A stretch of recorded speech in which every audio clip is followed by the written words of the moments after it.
Contrabando, estelionato, descaminho, uso de documentos falsos e fraudes contra o imposto de renda. Os chamados crimes financeiros geram prejuízos milionários aos cofres públicos do país.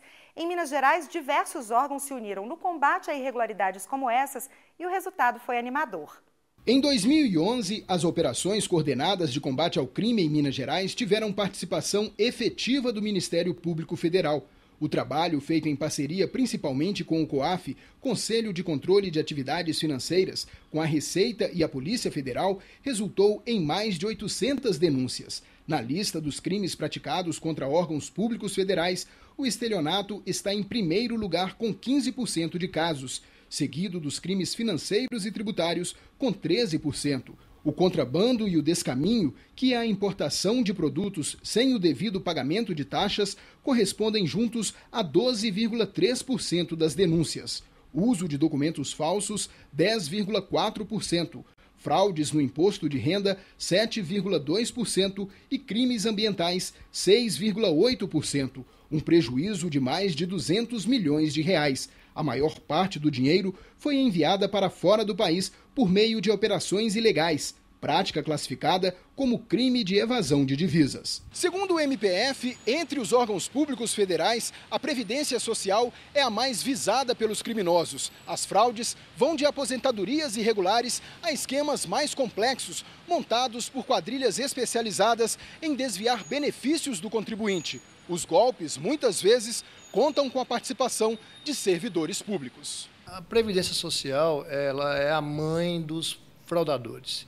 Eles usam de todo tipo de artimanha, de ardil, para poder ou se aposentarem antes do tempo devido, ou se aposentarem sem o devido atendimento aos requisitos legais, como no trabalho rural, ou obterem uma licença médica indevida, e por aí vai. Só no mês de setembro, 21 pessoas foram denunciadas por corrupção ativa e passiva. De acordo com o coordenador do Núcleo Criminal do MPF em Minas, todas as investigações são iniciadas com base em informações levantadas pela Força Tarefa Previdenciária, que também tem a participação do Ministério Público Federal.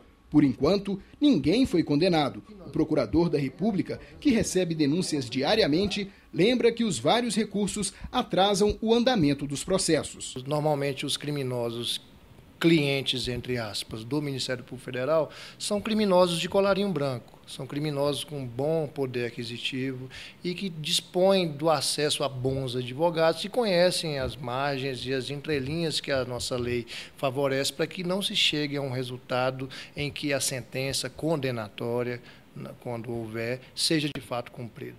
Apesar de reconhecer o bom trabalho do Ministério Público Federal, entre a população, a sensação ainda é de impunidade. No Brasil, a impunidade está em todos os setores. Basta verificar o caso dos políticos, das pessoas que pegam o dinheiro público e nada acontece. Este economista chama a atenção para os prejuízos que os crimes causam aos cofres públicos. Segundo ele, pesquisas de organizações não governamentais indicam que de cada R$100 arrecadados do cidadão, 3 vão para a corrupção. 80 bilhões por ano que poderiam ser destinados à melhoria dos serviços públicos. Isso significa que esses 80 bilhões poderiam estar ampliando o caixa da Previdência, poderia estar sendo investido na infraestrutura do país, que deixa a desejar, estradas, rodovias, etc. A saúde, a educação e por aí vai. Bacharel em Direito que estuda para passar na prova da OAB sabe que o desafio é grande. Mesmo com muita dedicação, conseguir o registro de advogado pode levar anos. Em Goiás, o Ministério Público Federal denunciou uma quadrilha e mais de 100 candidatos que procuraram um caminho mais fácil para a aprovação no exame, o da ilegalidade. O exame da Ordem dos Advogados do Brasil foi alvo de denúncias de fraudes em Goiás nos anos de 2006 e 2007. A prova de 2007 chegou a ser anulada no estado. De acordo com o que apurou o Ministério Público Federal, teve gente que pagou de 8 a 15 mil reais para passar no teste.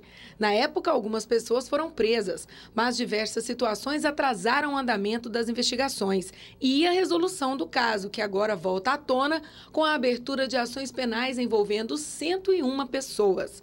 O procurador da República responsável pelo processo conta que foi difícil ter acesso e reunir provas importantes para agilizar as investigações. Nós conseguimos apreender questões das provas na casa de candidatos antes da realização das provas.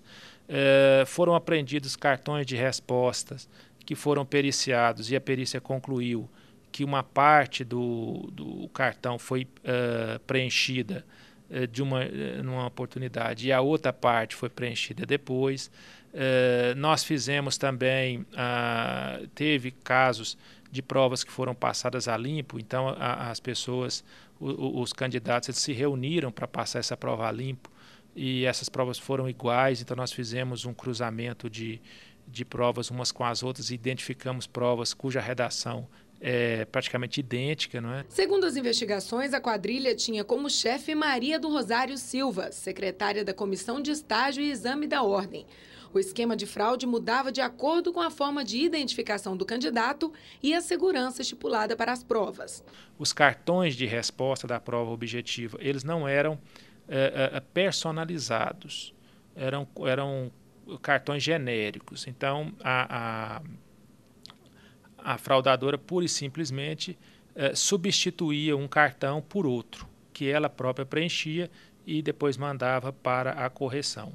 Quem passa horas debruçado em livros e se esforça para passar no exame da OAB, como o estudante Henrique Baiocchi, de 27 anos, que vai fazer a prova pela 4ª vez, fica indignado com as fraudes. O mínimo que a gente espera é que essas pessoas não exerçam a advocacia. Hoje o exame é unificado em todo o país e realizado pela Fundação Getúlio Vargas. Para o presidente da OAB Goiás, isso ajuda na transparência do processo. Mas para garantir que a justiça será feita com quem participou das fraudes, a instituição vai acompanhar de perto o julgamento dos denunciados. Entre as 101 pessoas denunciadas pelo MPF estão os chefes da quadrilha, os intermediários e os candidatos envolvidos na fraude. Todos vão ser processados e julgados. Vai porque algumas dessas pessoas obtiveram a carteira da ordem.